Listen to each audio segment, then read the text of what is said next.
Squad Podcast, episode 13. Lucky number 13, because we have a guest joining us. But first, if you haven't listened to the first 12 episodes, seriously, what are you waiting for? Every week, Mason, Seth, and I break down what's going on in the professional horticulture industry with our own unique and somewhat irreverent brand of humor and genius. If you're not following us on Instagram at GH Squad Pod, you should probably go do that now. And all right, back to the fact that we are joined by a guest this week, Tiffany Heater, live from Pretty Bird Farm in New Jersey. Tiffany, welcome to the squad. Hey, thanks for having me. I'm excited to be here. I'm following you right now on Instagram. Oh, good call. We like to add You're not followers. That verified brings though. us. Is this? How do I know if it's the right one? We're the only one. Oh, okay. Global GH Hort. Pod. I don't know. I will say while you're doing that, if I'm not tagging or uploading things, for Lent and kind of a celebration of betterment, I deleted all social media. Let's see how long I get. How does that make you better? I'm always interested. What's the why behind this? Oh, And for me briefly. for me that was easy. Like it's like less screen time. Like it's like if I'm on, Instagram is probably my biggest screen time use, and it's a suck of time. There's nothing valuable. Okay, so time wasting. Yeah. Because I'm wondering what's the negative side of screen time. I mean, I have my own thoughts. Time wasted and not connecting with family, I think, for me. Agree. Or just like Fair enough. staying up way too late. Like that's where I was like, I'll sit there and be like, oh my gosh, I've just been watching videos on Instagram for like an hour, 2 hours. It's 1 a.m. Like I need to go to bed. So are you giving up games then Someone's- too, or are you going to find yourself playing No. Block Blaster instead of social phone media? games, sure, but like I found that if I have like I still play my Switch, so if I do that at night, it's less of a pull. It's a separate thing. But I don't know. I just was like, every time I go on Instagram, there's a lot going on, and I just don't necessarily. I'm gonna give it a go. See, I've only caught myself like 10 times trying to go open it already, so that tells me number one that there's something there. So we'll see. 10 times in 24 hours. It's like 36. When does Instagram your gives me Lent good start? ideas sometimes. Wednesday after Ash Wednesday service or Wednesday morning? Morning. Technically, I deleted it Tuesday night. So All right, fair. So it's been 3 days. You got this. Awesome. That's awesome. Tiffany, as our guest today, how's your week going? And can you tell us a little bit about your horticultural journey and how Sure. you know us? Because I'm interested in how you've met us. Yeah, my week's going good. It's Friday. Happy Friday. Got lots of kids' activities stacked up for the weekend. My horticulture journey probably starts when I was like a little kid, and my mom would let me pick stuff out of the catalog to grow. And I would pick the pretty stuff like any kids, zinnias and sunflowers and morning glories, which, gosh, I hate morning glories right now. They're like the worst weed ever. What was I thinking? But I like distinctly remember like picking out things from the catalog and like owning them in the yard. And Do you remember the catalog? What catalog? I do remember the catalog. It helped me get a job at Ball. It was definitely the Burpee catalog. I Oh, feel like nice. I was not getting 20 seed catalogs back then. Okay. Like now you get like 4 different bulb catalogs and 4 different seed catalogs and perennial catalogs. Like there's just so much. And back then it was just the Burpee catalog that you got every year and you didn't get like a lot of them like you do now. It's funny that you bring that up, Tiffany, because like as a farm kid, we got a ton of seed catalogs, and I always used to get mad at the ones where the pictures were drawn, and now I flipped it and I appreciate the junk seed catalog where they're drawing the photos. I appreciate that more, but as a kid, I was like, I need the real photos. I don't remember getting seed catalogs as a kid. I remember going to the garden center and picking out plants with my mom every year and planting them, but I wasn't a farm kid either. All right, seed catalogs, Tiffany. What was the evolution from there to a career in the industry? So my kids always asked me what I wanted to be like when I was their age. Like, what did I want to be when I grow up? And I said I wanted to be an ice cream man. That didn't happen. Like, and they're like, what changed? I'm like, oh, you change all the time what you're interested in. My first job was planting in a greenhouse. So they didn't have like the high tech that most big greenhouses Mhm. have today. So literally, I like had a tray, a seed tray, and I pulled apart the impatiens and planted them one by one into a 6-pack. So that's how I learned impatiens and ageratum and petunias and all those bedding plants. And I worked there in high school. And when I applied to Rutgers, I applied for their horticulture program. So I did go to school for horticulture. And after school, I worked for another landscape nursery. Oh, I also did delivery for a cut flower place in high school when I got my license. And then I worked for Brickman Like for 5 delivering years. flower arrangements. So like delivering floral arrangements. They were like a re-wholesaler. So he would Oh, bring in from the big wholesaler that all the florists were already buying from, and he had spares. Like if okay. you got an order during the week, we could deliver just 2 big boxes of stuff for like a funeral or something that came up to just Cool. a restock. So that was cool. So I had my hand in like a lot of things before I went to school for horticulture. And then out of college, I worked for the Brickman Group. So I learned a little bit of landscaping, and I wasn't really sure what I wanted. I didn't want to do landscaping forever. I definitely wanted to work with plants. And I didn't know who Ball was. And, one day I was like digging through my drawer and thinking about like where I was going to go next. And I pulled out a Ball seed catalog and I was like, who are these guys? Where are they located? And I was like, oh, Illinois. I'm like, all right, I'll look online and see if they have any jobs. And they had an opportunity in the Northeast, and it didn't say like where. I was like, okay, I'll apply for this. So that brought me to Ball, and my first job at Ball, I was the Burpee account manager in the Northeast, and that's how I met Seth. Haha. Yeah. Seth, you were a Burpee account manager then, correct? Yeah, and I on her first official day, I picked, right? Wasn't it your first day? I Yeah, picked you you up picked from me the up at the airport airport. for Yeah, cast. yeah. Oh, So wow. yeah, so they're like, oh, go pick up your new counterpart and spend the next few hours with her. Luckily, she talks a lot and I talk a lot, so there wasn't any awkwardness at all there. You were a brand new dad back then. Okay, so there was probably some awkwardness tied to that, but that's okay. No, it was awesome. It was awesome. But like, I know how old your daughter is because that's how long I've been at Ball. I've been at Ball for 15 years now. With an That's anniversary coming up because it's almost cast. Yeah, big anniversary That's coming up. crazy. That is cool. Huh. And I think I met you that same week, Bill. I remember like Probably. on my second day, you fed me strobilanthes. No, the eyeball Yes. plant. Peekaboo plant or Splanthus. eyeball Peekaboo plant. plant. Yeah. Splanthus. Splanthus. Yeah. What is it? Yep. Splanthus. Spilanthes. Splanthus. Spilanthes. Yeah. Yeah. So I met you like That's that first funny. same week. And also you, because I was new, you're like, she's the new person. She's picking up the bar tab. I'm like, oh my gosh, I'm new. What do I do? Like, and Carolyn approved it back then. But I was just like, wait, this is how this works. Yes. Yes. Hazing. No, that's good. Yeah. Yeah. And I You guys remember that, definitely hazed me a like, bit. because I was thinking just this morning, like how we've all worked together and sort of cross sectioned in our jobs. And times we've worked very closely together, and then we'll sort of drift apart for a while, and then boom, we're right back together in some sort of a pursuit that lines up again. So, which is really cool. It's I really feel like awesome. we always meet up again at Cultivate every year. That's true. That's true. And spring trials usually. How did you Spring meet? Do you trials. remember meeting Mason? Like I'm always I interested in met people's first impression. Mason He was probably an when intern. he was an intern at Ball. So he was like young and wild and free. Well, I remember is probably at Cultivate Yeah. where we were serving those juice shots Yes. out of the van, and we had all I those remember Burpee that. Home Gardens. They were like long ball shots, and we had this green juice that we got delivered from this juicery, and the Ball intern shirts were white, and this green juice, we were just spilling it everywhere. Like there was just puddles in the van. It was all over my shirt, like a whole pitcher drained down my back. And I think Tiffany, you were trying to help. Maybe Tiffany, you might have been this person. Somebody had an extra shirt that they were like, hey, I have this extra polo. Like, I think it was like a Burpee Home Gardens polo. Yeah. And they were like, here, you can take this because you ruined this white shirt. And so I wore this shirt that was like, it didn't fit right. So I'm going to guess that it was like a women's polo. Yeah, it might have been. That was also my first maybe second real interaction with Seth. I was setting up the Burpee Home Gardens display up in the like foyer area. They had like a patio up there, and we were building like this house or something.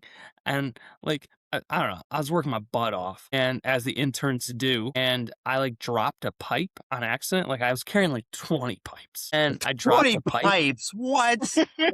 and Such a. and Seth All just right, turned sorry. around. Seth turned around to me and was like, "Are you kidding me?" And like that was like the first thing that he said to me, and like he was just so angry about it, and I was like it's a fine pipe, like nothing happened. It just made a loud clang. Nobody else was around. He's like, "Are you kidding me?" And so years later, Seth will tell you that it was a joke.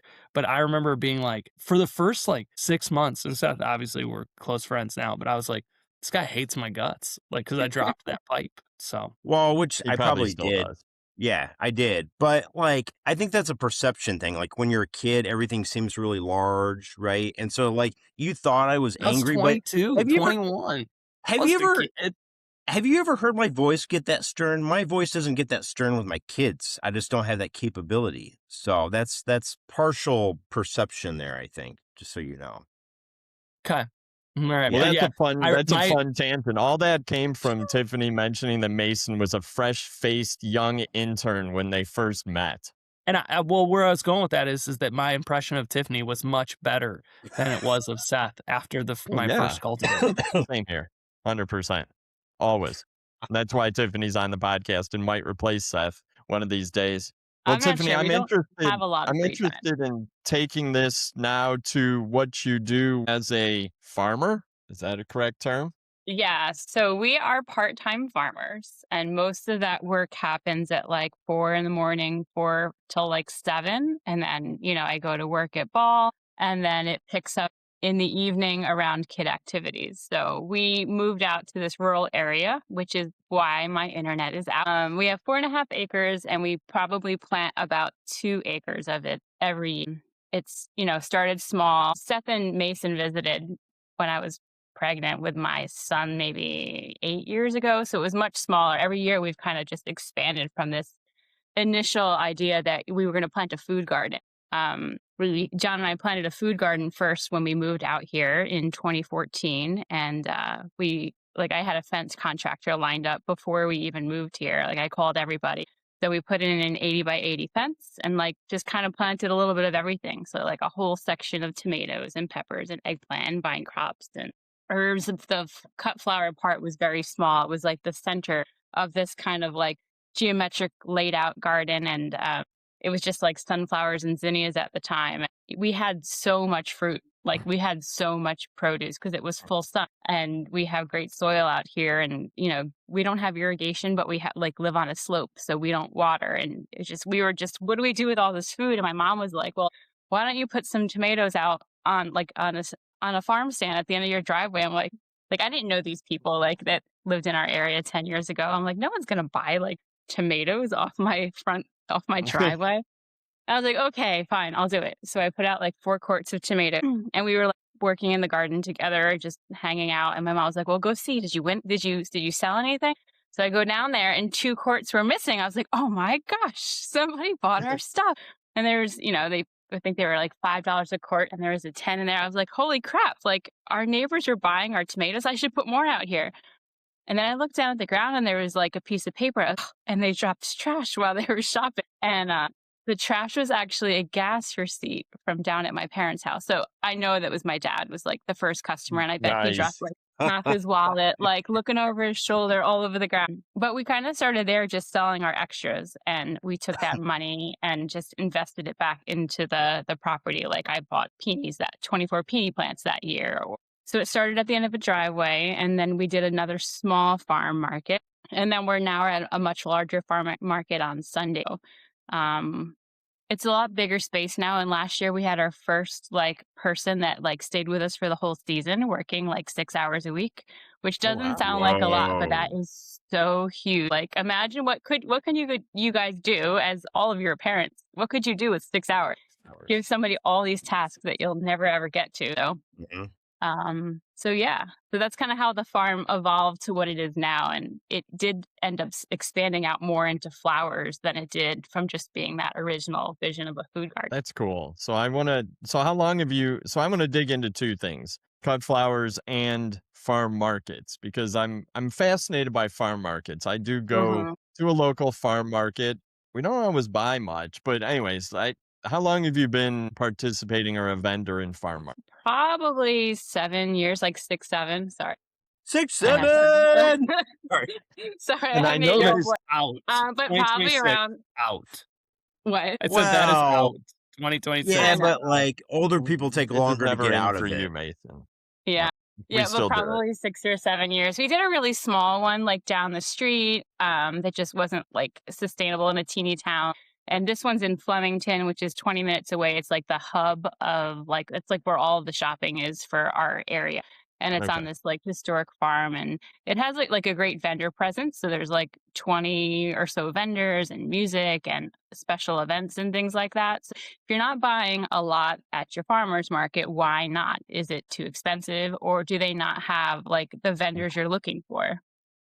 That's kind of my Bill. question. And Mason, you have a lot of experience at farmers markets too. I don't know if you do, Seth, but maybe just shopping at them. You probably did some Burpee Home Garden stuff at them. But I guess that's my question is who goes to farm markets and what do they buy? Like Yeah. I'm interested in the clientele. And it could be everybody, but like, yeah, you've done this. Who goes and what the heck are people buying for a couple hours on a Saturday morning? Yeah, I'll start with the historical perspective because my farm market experience is from like ages 0 to 20. Um, and like I think for most farm markets where we were doing Bill was a little different. Like a lot of like I mean, we had close to 100 acres of vegetable production between two farms, and like so, I was bringing like close to like we'd bring two box trucks, so I could get 12 pallets worth of produce in each box truck, and then we usually bring a van because I was driving illegally in the van at like 14 years old between the two box trucks at 2:30 in the morning to go down to Pontiac. And so like I go to my local farmer's market now as a customer, and I think it's more niche products, but, like, I was Mm, bringing on a Saturday, I'd bring 100 bushel of turnip greens, mustard greens, during tomato season, we'd bring 200 bushel of tomatoes down to market, and if I didn't sell them all, like, that was a bad day, versus, like, now I look at, like, my local farmer's market, no one's bringing 20 bushel of tomatoes probably. right. But I think that for us, that was an older generation because I went to that market last year too as a customer, just walked around and it's different too. Okay. But it was like that was back in the day, like people in cities, like older folks still were like had maybe grown up on a farm, moved to the suburbs, and it was like, yeah, during the season, like this is just where we go grocery shopping, and our Mhm. pricing was like we were always like cognizant of how do we compete with grocery store pricing, and I'm sure Tiffany, that is not something that you are thinking about. Is more what's the value add. So that's where it's a little different for me. But Tiffany, what's your take on it? Yeah, we still have 2 or 3 large, produce vendors. I would say, yeah, I am more niche, and I'm mostly just selling cut flowers there now, but like you're saying, unsold veggies go to waste now, and I know some of this is a little bit in flux with things going on today, but now those, big veggie, vendors, like, stuff that's unsold goes to a food pantry, and a lot of times the pantries are able to buy that produce through, like, grants and things like that, which is really, really cool. Because I always wondered, like, "Oh my gosh, like, it's raining today," what do Right. they do with all this perishable product? We would feed it to the cows at home. We'd bring back Like bushels of tomatoes and just feed them tomatoes and melons. You ever see yeah, a owl eat a watermelon just kinda, like, whole? It just takes like a hippo in its mouth, and then it's gone. an owl? A cow. Oh, Wow. a cow. I was like, "What?" No, no, Yeah. the cow take a whole watermelon, one chomp down the gullet. That sounds really cool. I think our farmers market is like a family experience. So there, aside from all the stuff we're selling, like, there's a bread vendor and mushrooms, kombucha and things like that. There's live music and there's also an organization that does like a kids camp and they take them Oh, down to the creek for 2 hours. They flip rocks, they watercolor and things like that. The library comes. We have all these like pop-up vendors that come. So like the library will come and do a thing, the different 4-H clubs will come and do like a table. So we try and keep it very desirable for families to come. And it's like a place for my family to hang out like the whole day. Like I used to have to walk my kids around and like buy things at the market. And now they're just like swiping all the cash from the register and like buying a cookie, buying a kombucha, buying a lemonade, you know. So no, that's cool. How many weeks does it operate a year? We operate from May through Christmas, Oh, and we wow. take off the winter months because most of the vendors do need a break, but also we sell alcohol at our market. So there's some kind of regulation with like it not, we need to not be every month. There needs to be some kind Oh, of break, some kind of weird township regulation. okay. Hmm. Yeah, I So, don't know. When we go to the farm market, it's usually just Jenny and I when we do go, but the girls like it too. So maybe it's just, and it's 20 minutes away. So maybe I just need kind of a closer one because I would buy, I mean, we'd buy bread, we'd buy vegetables. mhm. We do have a farm stand up like 2 minutes from our house where we can get corn and peppers and tomatoes, and we do all summer long. But that's good. I love the whole family experience idea. Yeah. Like, yeah, I mean, somewhere to take your kids for a couple hours with Hmm. an organization that takes them down to the river and the Yeah. libraries there, like that. Yeah. That to me makes a lot of sense. It's Yeah. so. When Go they ahead. were little, they weren't social, so we'd like park a car and they'd sit in the back of the car playing with Play-Doh and crayons, and man, they used to just destroy the place. It was so gross. Snacks, like paint, like all the stuff just ground into the trunk. Oh yeah. But it's so nice to have this awesome resource now. Tiffany, I bet now being you are the farm market expert, and I like we go to one local here. And it's so funny because my wife, not from the industry, not a farm kid, whatever, but she'll be like, "Oh, like should we buy that?" And like most 98% of farm market vendors, it's the real deal. But and I've seen my fair share of the not real deal. But it's like, oh, okay, like it's May 1st, and they've got like watermelons on the booth. And you're like, and my wife's like, oh, should we get a watermelon? And I'm like, that's the same watermelon that you're buying at the grocery store. Like they're going down to the terminal and they're buying a pallet of watermelons and bringing it to the farmer's market. And so she's like, so you're telling me like, I was like, adding $2 to it because they're here. I was like, you buy that one in the grocery store. So I think that's where some people, because like we always used people be like, do you ever have pineapple? And I'm like, no, that's not how this works. But I just think it's interesting the like some of the knowledge that's out there and some that isn't on how that kind of plays out. Yeah, I did have someone ask me for bananas once, and I was like, "This is New Jersey. How long have you lived here?" Our market actually does have like like a like rules on Yeah. reselling. So yes, you can resell blueberries if we don't have a blueberry vendor from the guy that's not at the market. You know, you can bring in honey and things like that, but no, you're not selling watermelon from the grocery store. And people are like ticked off that we don't have tomatoes in May. I'm like, you live in this town. Do you have a garden? You know, But it's only we a don't have couple tomatoes. people. Yeah. Yeah. We And used like to, corn by like July 1st, like it's, or is it the 4th? You just don't know when it's coming. And people Yeah. are like, where's the corn? It's April or it's May 1st. yeah, Well, maybe it's maybe funny. you need to put We up used a to have a guy greenhouse. that come out and inspect the farm. Now, corn in a greenhouse, I've No, got no, to, the tomatoes. it's not really the how it tomatoes. works. You could do Tomatoes, tomatoes in the it's greenhouse. possible. Get it in like May instead of June or July. Yeah. We used to have a Whatever. guy that would come out and inspect the farm to make sure we were growing everything that we were selling because we had some rules too. And my dad was like working during the day. So from the time I was like 10, I was the guy that would have to jump on the side by side and be like, yeah, this is our melon crop. Look pretty good this year. And then like drive him down like 2 acres down and be like, this is our cabbage crop. As you can see, it'll be ready in 3 weeks. Here, he'd be like, okay, thanks, Mason. And then he'd leave and probably be like, I just got toured around this entire farm by a 10-year-old kid. This is great. See, but Last now year, that would be like social media, right? Like now you'd oh, for 100% sure. record that. That'd be gold. Last year was the first time the USDA wanted to come out and do an inspection. So they sent me like a Oh. list. They're like, we want your pesticide records. We want copies of your licenses. We want to see your pesticide storage facility. I'm like, lady, we don't spray anything here. We're not certified organic, but we have none of that. I had a pesticide license, but I don't renew it because I'm not spraying anything. We buy it. Like, do you want my receipts for like the beneficial insects? So I was like annoyed, but John was like, they're coming out to inspect, and he like scheduled them to come over when I wasn't home. So, but like I was like, well, this time now the USDA inspected us. That's fun. They must have a Hey, lot of Tiffany, free time. has John gotten any better about not running over your hoses? I think when Seth and I were No, out there, that no, was the big complaint is that you were shelling out big bucks for hoses all the time because John was hitting him no. with the lawnmower. We buy at least one hose every year, and we don't really irrigate, but we do run a hose down to the garden, like for like a new Yeah. planting of something, or like filling water buckets when I'm cutting flowers. So the hose is like not really used very often, but he does usually run over one a year. He does not get the lawnmower stuck in bushes anymore because we removed all those bushes.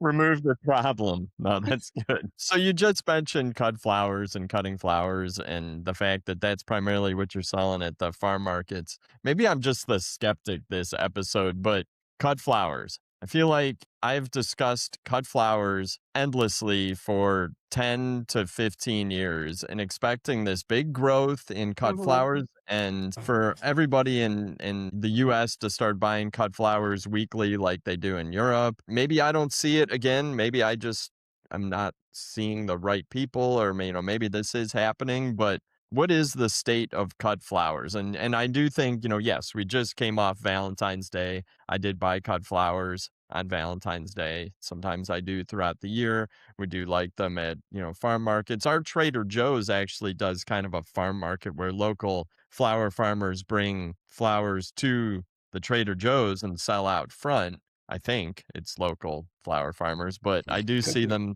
selling quite a bit there. But if you living the cut flower farmer life, what is the state of cut flowers in America? I feel like I don't have like a global view of it. I have just because I do it on the side. So I have a view of like my own backyard. But I will say there are so many cut flower farmers around. Like I can drive up the road 10 minutes and I can pass like 3 or 4 of them.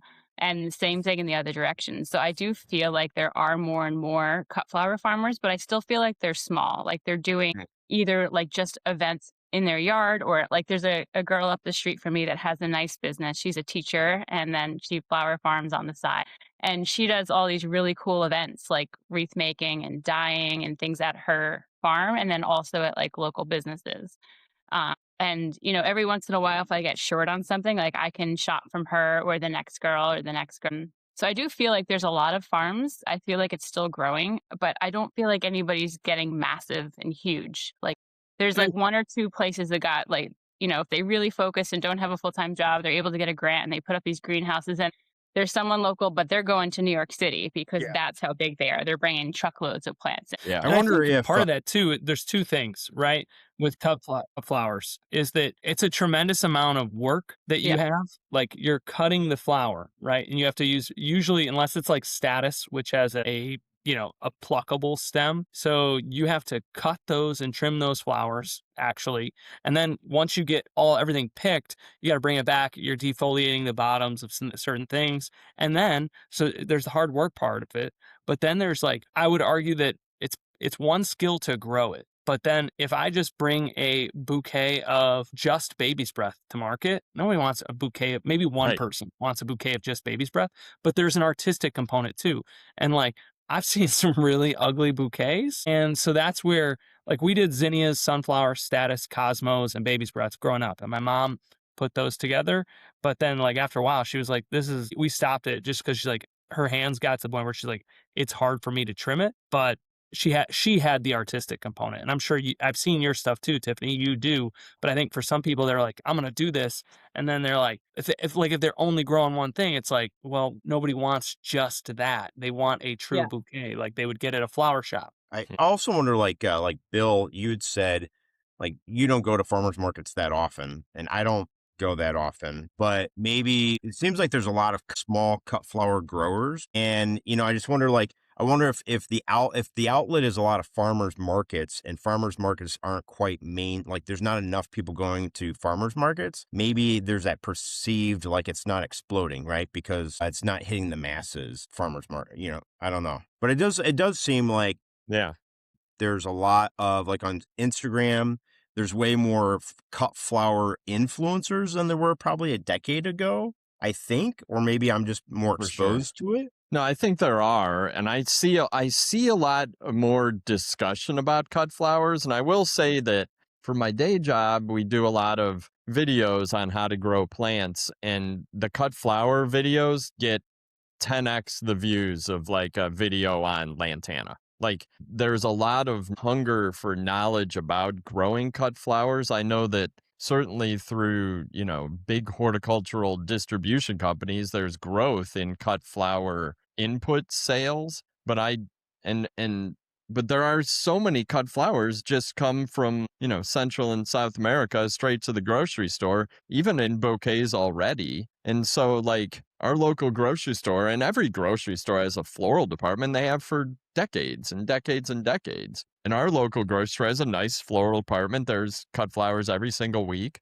Like I said, Trader Joe's cut flowers every single week. And yet, when I drive my kids to school, I pass 2 houses that have bouquets out front, just in a little stand that they're growing, behind their house. And they're always, most of the time when I go past, they're empty, but I know that they were full in the morning. So people are buying cut flowers and making bouquets. And I guess maybe it's just one of those things that you don't, like, I wouldn't see it unless I was in a person's house.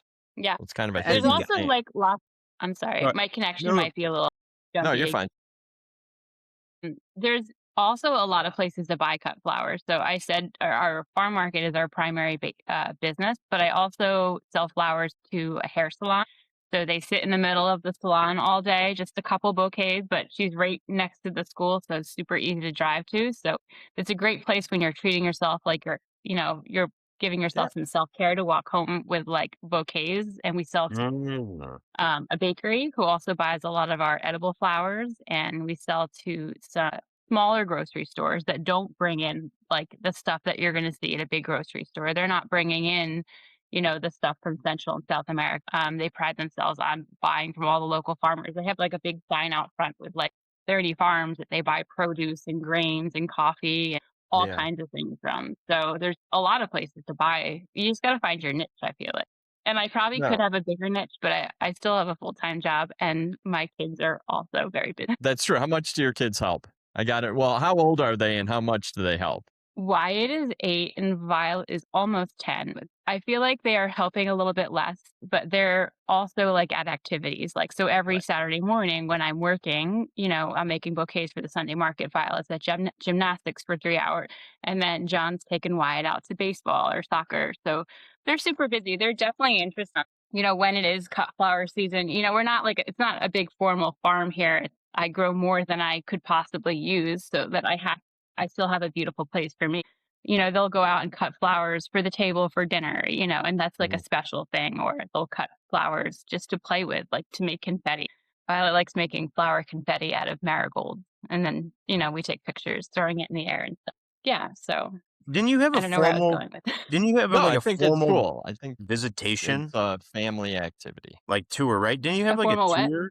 You had like this last summer, didn't you? Like, didn't a bunch of people tour your farm? So we have been a part of the garden conservancy tours. We've opened our garden up for that. We did it, 5 or 6 years in a row. We didn't do it last year and I didn't put Oh, us on the schedule this year. It's kind of like a lot of pressure. It's a lot of fun because you get like 200 people that are just garden enthusiasts and they ask how we got here and they're all so impressed. So it's very flattering. But it's just like it's a lot of work to pull all the weeds for them. oh, Like I will take off of work for a week. I'll take a week's vacation just to pull weeds. And like the last time I did that, I got like carpal tunnel. Like this never happened before. I just got carpal tunnel from pulling weeds all. We'll probably do it again. And we're just so busy with the kids and, I don't want them to suffer. Like I had to hire like a babysitter to like take care of the kids just for us to pull weeds. So That's I do crazy. have people come through like photographers and small garden groups, but I just don't get bent out of shape about it not being perfect. I do think Bill. That's cool. All right, now I want to switch. No, you go. You go. Go ahead, Seth. Well, I was just gonna say, I was like, going to for say, I kind of want to switch topics because there's a delay. You go. I was going to switch topics and just talk a little bit about vegetables because, Tiffany, like you said, 15 years you've been working with getting vegetable plants into the hands of people who want to grow vegetable plants through retailers and all sorts of distribution methods. Seth, I know that you lived the vegetable supply life for a long time as well. I certainly have worked with. He might have eaten a vegetable or two. Maybe. He might have, You. maybe. Probably not. But I'm interested because I felt like we were all involved when the category was like booming. Like there was like double digit growth year after year after year. We certainly saw growth during 2020 and 2021. What's the current state of the home veggie market look like now? Like, have we plateaued? Is there still growth? What are the trends? What are you Yeah. seeing?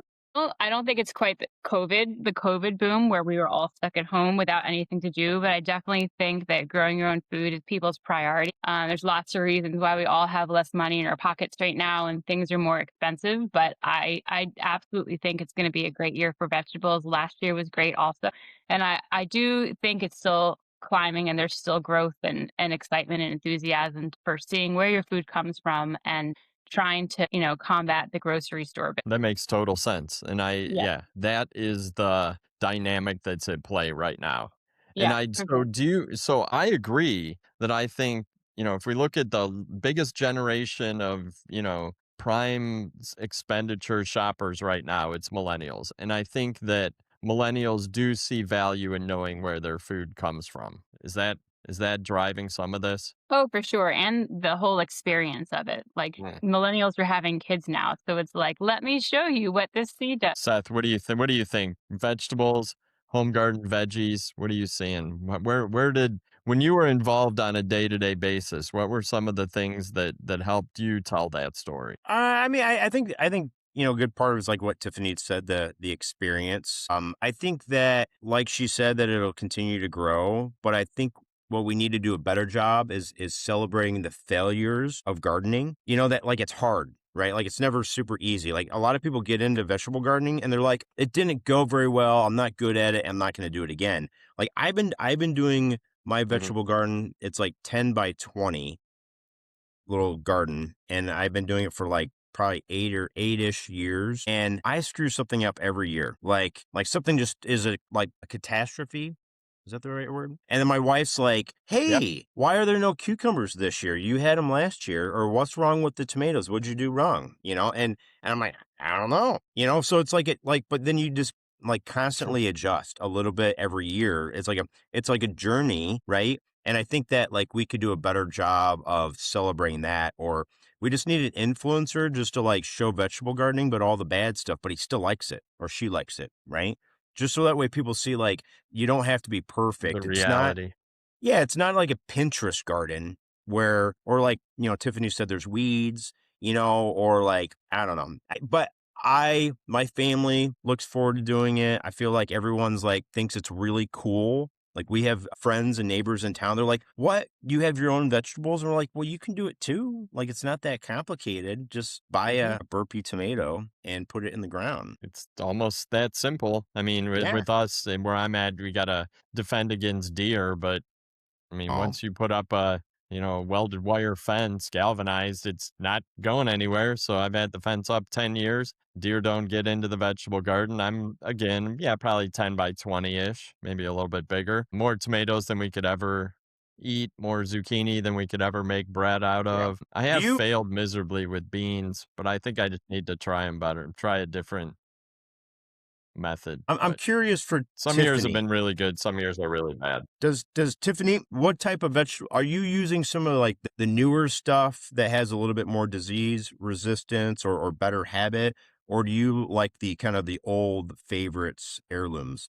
So, yes, we prefer heirlooms, but everybody knows what happens with them, and we've been gardening in the same space for so long that we have to use stuff that's, disease resistant. Things like those Pan Am heirloom marriages are really nice, where it's like 2 heirlooms crossed with each other. We grow a lot of those.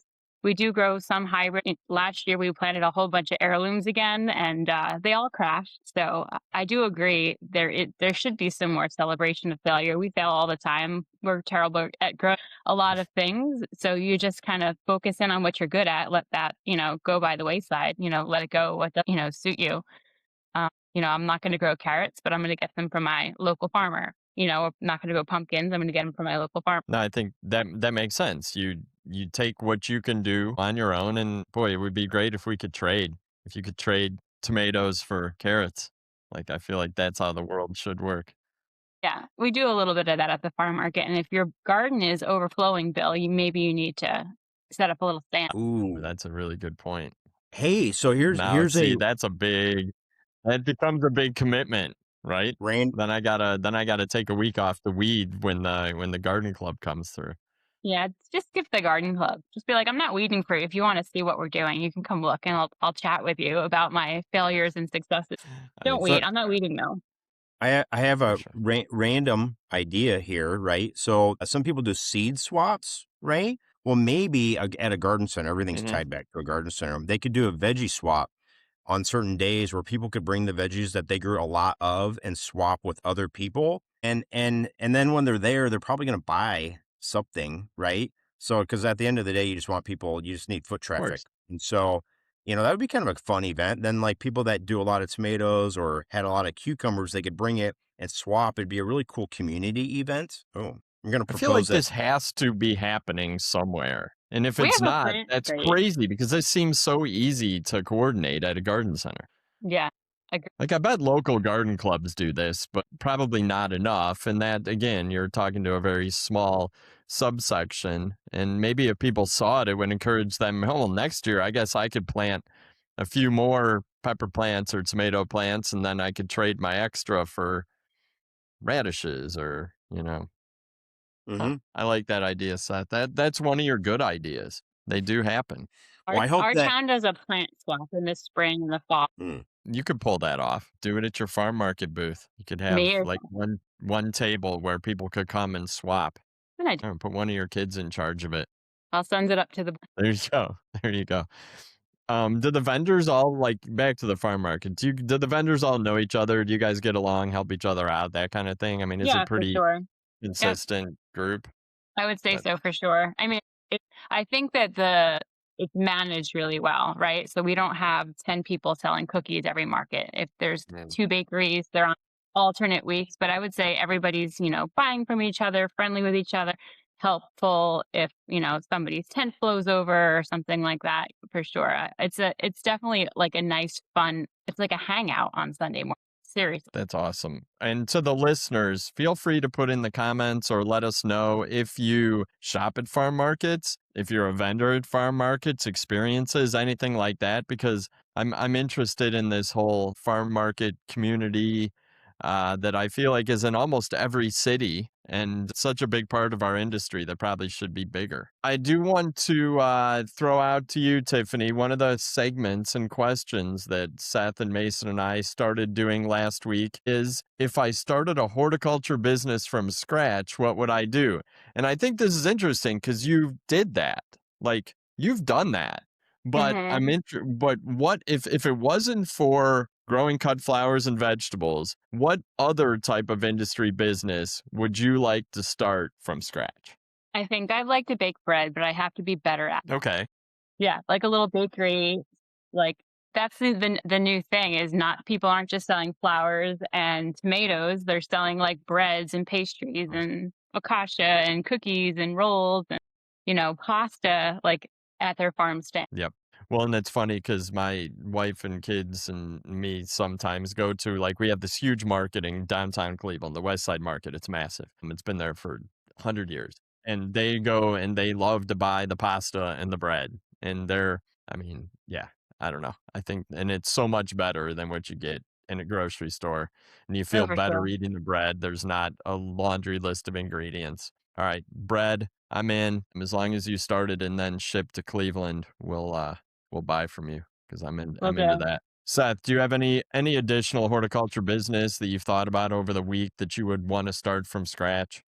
I want to continue No. this segment week to week because I'm interested. I mean, one of our listeners did reach out to me and Mason about the container idea that we were talking about last week about the delivered Hmm. containers. And so that kind of got me thinking about that a little bit, some of the validity of the concept. I think it's kind of really neat. I mean, in this, but yeah, I don't think I have anything new or different. The farm market, I think, is super interesting. I think that from a sustainability like mindset of what I've been really working on the last several months, a lot of sustainability kind of theories and ideas is around so much more local consumption and production, right? Instead of buying tomatoes from Mexico, let's buy tomatoes from local when it's available. And so it has me appreciating the farmer market at a much greater level. And so I'm just like very much more intrigued. And I think it's a good message too. It's a message that anybody can get behind, the whole local sustainable message. I don't think it's not new and it's not going away, but I Yeah. think it continues to resonate with every generation of shopper that's coming now and into the future. So, no, that's cool. All right, before we close, we got to wrap this up here in a minute, couple minutes. Shout outs and hot takes. I think that's something we've done every episode. Shout out to someone or something that's good that's happened in the week, or a hot take, controversial topic. I want to start with a shout out to the dog that got into the Olympic ski event. I think it would have been better if it was a wolf and had rabies, because that would have gotten kind of to what we were talking about last week about making the Winter Olympics a little bit more exciting. I did catch some flack on YouTube because apparently downhill skiing is very exciting and dangerous. I just wish there were wolves and fire, but I am very appreciative to the wolf dog that got onto the ski slope and made headlines this week. There was Any also other a squirrel. There was a squirrel on a ski slope somewhere as well. in the Olympics, or Yeah. just a squirrel on a ski slope? No. In the Olympics, there was a squirrel in the Olympics. It wasn't probably. It Cool. was probably 2 weeks ago. Google it. I I will. had I to look it will. up. Doesn't So sound as gold dangerous medal. as a wolf dog, but Oh, any other shout outs this week? Any other good things we've heard across the industry? I mean, this Seth, is you like, must have heard something. yeah, I mean, this is kind of a slightly late. I think yesterday, Seed Your Future did a panel talking about different career paths within the horticulture industry, was aimed at students. So I think anyone that thinks that might be kind of interesting, they might look up seedyourfuture.org or check them out on LinkedIn to get access to that recording. Cool. I'll dig it up. I'll put it in the show notes. Cool. Tiffany, you got any shout outs? Anybody doing a good job? Anything you've seen this week that's energizing, or any hot takes? Do you have a yeah. controversial thing to throw out This is there? not industry related, but it is Girl Scout cookie season, Oh, and your Girl Scouts do a lot for your community. They plant a lot of flowers. They clean up a lot of rivers. They do a lot of food pantry stuff. They work with our veterans, and our Girl Scouts put wreaths on graves in the cemetery. We do a whole lot of things, and it's like a nationwide organization. So when you see your Girl Scout outside your grocery store or wherever you are in your community, buy some cookies. They use that money for funding all of their activities and badges. totally agree. Yeah, I have sorry, been a not parent of horticulture Girl related, but Scouts. sort No, of. No, I well think then, that's a great shout out. And Girl Scouts of America is a fantastic organization, has been for generations. No, totally agree. Buy some cookies. Totally worth it. You're going to love them. Put them in your freezer. Eat them throughout the year. Offer them to Yeah. guests. Everyone loves Girl Scout cookies. is there Yes. a best new flavor? There's a new cookie called Explore Moors, and it is a sandwich cookie that is Rocky Road inspired. So sandwich cookie Oh, with icing in the middle, very chocolatey and marshmallow. all right, cool. Did it replace the s'mores one? Or is it Yeah, additional? so there's 2 bakeries that service the whole country, and they both had some drops, but they both picked up Explore More. So if Nice. you're a chocolate fan, that one will definitely, satisfy you. Perfect. I'm a trefoil person, so as long as they don't get rid of the shortbread cookies, will continue to eat Girl Scout cookies by the sleeve every year.